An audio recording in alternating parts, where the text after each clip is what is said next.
Russia ने कहते हैं कैंसर का टीका बनाया। देखते हैं इस न्यूज़ में दम है क्या। ये कैंसर का टीका मतलब क्या है? कैंसर होने के पहले लेने का, कैंसर होने के बाद ट्रीटमेंट की तरह लेने का? ये विश्व में आएगा क्या, भारत में आएगा क्या, कॉस्ट क्या होगा, कब आएगा, सब देख लेते हैं।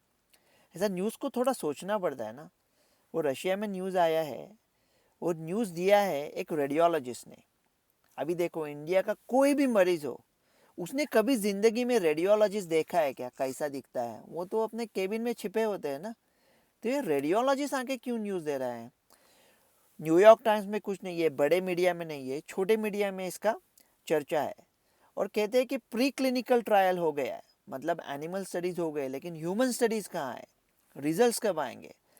और ये किस चीज़ का टीका है? मेरे ख्याल से ये ट्रीटमेंट वाला टीका है। मतलब ज़्यादातर हम लोग टीका वैक्सीन क्यों लेते हैं? किसी डिसीज़ को रोकने के लिए। अभी ह्यूमन पैपिलोमा वायरस रोकने के लिए टीका लेते हैं। अगर ह्यूमन पैपिलोमा वायरस रोक लिया तो ह्यूमन पैपिलोमा वायरस इन्फेक्शन रोकने की वजह से सर्विकल कैंसर रुक जाएगा। ऐसा एक यूज़ हो सकता है। लेकिन क्या ऐसा टीका आ सकता है कि ऐसा टीका लेने का कि कैंसर होगा ही नहीं? तो लेकिन कैंसर तो अलग अलग होते हैं, फेफड़े का होता है, पैंक्रियाज का होता है, इसका होता है, उसका होता है। तो क्या सबका टीका लेने का क्या, सब पॉपुलेशन को? तो टीके ज़्यादा और लोग कम, ऐसा हो जाएगा। तो क्या ऐसा हो सकता है क्या कि सारे कैंसर्स में एक कुछ तो चीज़ स्पेशल है, वो सिर्फ कैंसर्स में होती है? क्या होता है ये कैंसर? देखो, कैंसर आपकी खुद की बॉडी की जो टिश्यू है, मतलब जो सेल्स है, पेशी है, वो बढ़ने लगते हैं, कम होते हैं, बढ़ते हैं। उनके ऊपर जो नियंत्रण होता है, जेनेटिक नियंत्रण होता है, वो चला जाता है। उसको उसको कोई संकेत नहीं मिलता। तो उसकी जो ग्रोथ होती है, जो बढ़ोतरी होती है, वो काबू के बाहर निकल जाती है। वो ग्रोथ होती रहती है, उसको रोकने वाला कोई नहीं होता। तो जहाँ ग्रोथ होती है वहाँ ट्यूमर हो जाता है और फिर वो इधर उधर चला जाता है, जिसको मेटास्टेसिस बोलते हैं। तो क्या ऐसे पूरे ऐसा क्या सिग्नल है, क्या हम लोग एक सिग्नल को तोड़ सकते हैं? तो कल्पना करो कि भारत में दो आतंकवादी आए हैं भारत को परेशान करने को। एक बैठा है दिल्ली में और दूसरा है बेंगलुरु में। और वो एक दूसरे को फ़ोन पे कांटेक्ट करेंगे कि कब कब क्या करना है। तो क्या हम इनका सिग्नल तोड़ सकते हैं? सेल्युलरी जैम कर देंगे दोनों का। अभी वो टेररिस्ट एक दूसरे को कनेक्ट ही नहीं कर पाएंगे। लेकिन जब वो टेररिस्ट का सेल्युलर जैम करोगे तो पूरे दिल्ली और बेंगलुरु के लोगों का भी सेल्युलर जैम हो गया ना, करोड़ों लोगों का। तो कैंसर में प्रॉब्लम क्या होता है? जो सेल्स होते हैं, कैंसरस सेल्स होते हैं, वो अपने बॉडी के ही होते हैं ना। तो अपने बॉडी के कैंसर सेल्स पे जब हम लोग ट्रीटमेंट करते हैं, वो कैंसर का कुछ इलाज करने की कोशिश करते हैं, तो बॉडी पे भी असर होता है ना। तो इतिहास देखा गया तो एक बहुत सी स्मार्ट आदमी था, पॉल एहरलिक करके। उसको 1908 में नोबेल प्राइज़ मिला था। तो उसने क्या सोचा था कि वो कैंसर देख रहा था माइक्रोस्कोप के नीचे, और जब देख रहा था तो ठीक तरह से दिखाई नहीं दे रहा था उसको। तो उसने क्या किया, एक रंग ले लिया और वो रंग डाल दिया टिश्यू पे। और ऐसा रंग था वो, सिर्फ कैंसर सेल उसे पिकअप करेंगे। तो कैंसर सेल रंगीन दिखेंगे और बाकी के जो निरोगी हेल्दी टिश्यूज है वो सफ़ेद दिखेंगे। तो देख रहा था उसको, हाँ ये अभी कैंसर सेल अच्छा दिख रहा है। सडनली उसके वो उसमें दिमाग में एक आइडिया, बोला अरे सर्किट, अगर मैं ये कैंसर सेल में जो रंग ये पी रहे वो, उस रंग में अगर मैंने जहर डाल दिया तो क्या होगा? फिर कैंसर सेल वो रंग ले लेंगी और वो जहर की वजह से मर भी जाएगी। That was birth of chemotherapy. Chemotherapy उससे चालू हुआ। लेकिन कीमोथेरेपी का साइड इफेक्ट होता है ना कि वो अपने टिश्यू को भी अटैक करती है। तो इसके वजह से लोग हमेशा सोचते रहते कि कोई ट्रीटमेंट ऐसा हो कि वो सिर्फ कैंसर के ऊपर ध्यान दे और बाकी के टिश्यूज को छोड़ दे, साइड इफेक्ट्स कम करे। तो क्या ऐसा पूरे कैंसर में कुछ कॉमन हो सकता है क्या? एक 2021 में लोगों को लगता है कि एक प्रोटीन सिग्नेचर है, वो सारे कौन सा भी कैंसर हो उसमें कायम है, सब कैंसर में है। तो अभी सोच रहे हैं कि वो प्रोटीन सिग्नेचर को तोड़ देंगे और उसके ऊपर काम चल रहा है, लेकिन ज़्यादा आगे कुछ हुआ नहीं है। तो ये कैंसर के टीके की क्या बात हो रही है? ये टीका है mRNA का टीका। पता है ना, वो कोविड के टाइम आई थी फाइजर मॉडर्ना, भारत ने लिया नहीं था। मेरी शिकायत क्या थी, तो अभी तो फैशनेबल नहीं है वैक्सीन के बारे में अच्छी बात करना।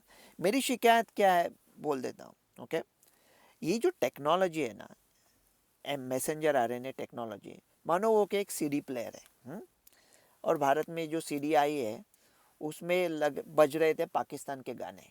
हमने कहा हमको ना पाकिस्तान के गाने पसंद नहीं, हमको सीडी प्लेयर नहीं, जा लेके जाओ। अरे भाई वो सीडी प्लेयर ले लो, सीडी प्लेयर खोलो, पाकिस्तान के गाने की सीडी निकाल दो और भारत के गाने की सीडी डाल दो ना, चालू हो जाएगा। तो सीडी प्लेयर को क्यों ठिकरा रहे हो? आपको वो सीडी पसंद नहीं है।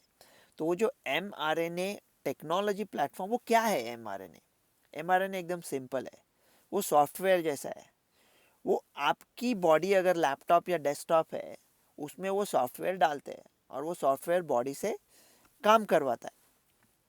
तो क्या होता है ना, जैसा वायरस का प्रोटीन है या अपनी कैंसर सेल है, वो कैंसर सेल को प्रोटीन निकाल देंगे, वो प्रोटीन का एक सॉफ्टवेयर बनाएंगे और वो बॉडी में डालेंगे। बॉडी में डाला तो बॉडी उसके खिलाफ एंटीबॉडी बनेगी और सिर्फ वो एंटीजन को, वो कैंसर सेल को डिस्ट्रॉय करेगी।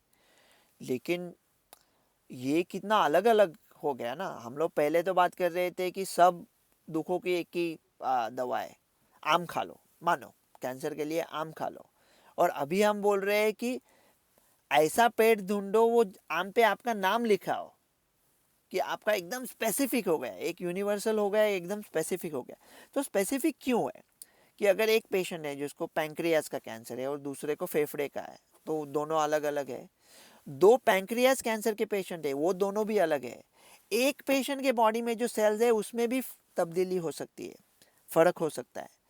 तो वो mRNA में टेक्नोलॉजी में क्या करते हैं, इंडिविजुअल वैक्सीन, वो पेशेंट का खुद का कीमोथेरेपी सिर्फ उसके लिए बनाया गया है, सिर्फ गोपी चाचा के लिए बनाया। तो वो गोपी चाचा के बॉडी से वो ट्यूमर से वो सेल निकाल के उसका स्टडी करेंगे, उसका mRNA बना देंगे और वो mRNA का टीका गोपी चाचा को ठोक देंगे। तो वो mRNA वैक्सीन सिर्फ गोपी चाचा के लिए बनाएंगे। इसका तो कितना खर्चा आएगा, करोड़ों रुपए में आएगा। अभी AI टेक्नोलॉजी की वजह से ये रशिया ने mRNA जो टेक्नोलॉजी यूज करके कर रहे हैं, तो AI की वजह से वो करते हैं कि 1 घंटे में ये हो सकता है और फिर वो पेशेंट के लिए वो वैक्सीन बन सकती है। फिर ये ट्रीटमेंट वाली वैक्सीन रहेगी। तो कैंसर होने के बाद ट्रीटमेंट करने के लिए वैक्सीन होगी, ऐसा अभी लगता है रशिया का। तो क्या भारत के हाथ में कब आएगी? अरे भारत के हाथ में कब आएगी छोड़ो, विश्व के हाथ में कब आएगी पता है? जब भारत उसे देगा। भारत क्यों देगा?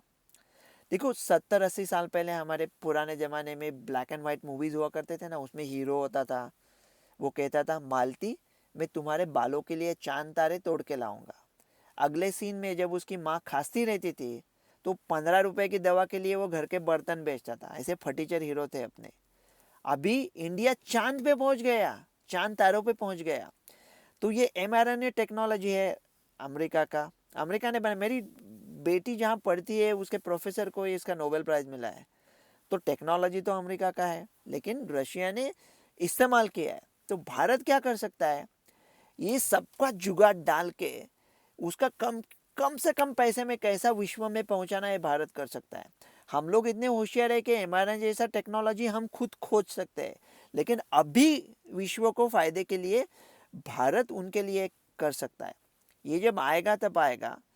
अभी आपको जनरल पब्लिक हो और आपको कैंसर से बचना है तो आप क्या कर सकते हो, मतलब स्मोकिंग बंद करो, शराब बंद करो, कसरत करो, ज़्यादा सनलाइट का एक्सपोजर मत ले लो, कार्सिनोजन का एक्सपोजर कम करो और फल और वेजिटेबल्स खाओ कैंसर प्रिवेंशन के लिए।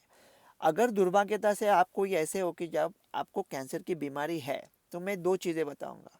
एक, हौसला रखो, हम आ रहे हैं आपके तरफ, दौड़ के बचाएंगे, कुछ ना कुछ हम लोग आ रहे हैं। और दूसरा, मेरी पर्सनल सलाह मैं मेरे पेशेंट्स को देता हूँ, ये वैद्यकीय मशवरा नहीं है। देखो, दोस्तों को मत बोलो आपको ऐसा कुछ है, तो वो आपको जीने नहीं देंगे। जब भी कब आप ठीक भी हो जाओगे, जब भी कभी मिलोगे वही बात करते रहेंगे, सांस नहीं लेने देंगे। उनको आगे वही पूछते रहेंगे कि क्या है, कैसा है, आप कैसा लगता है।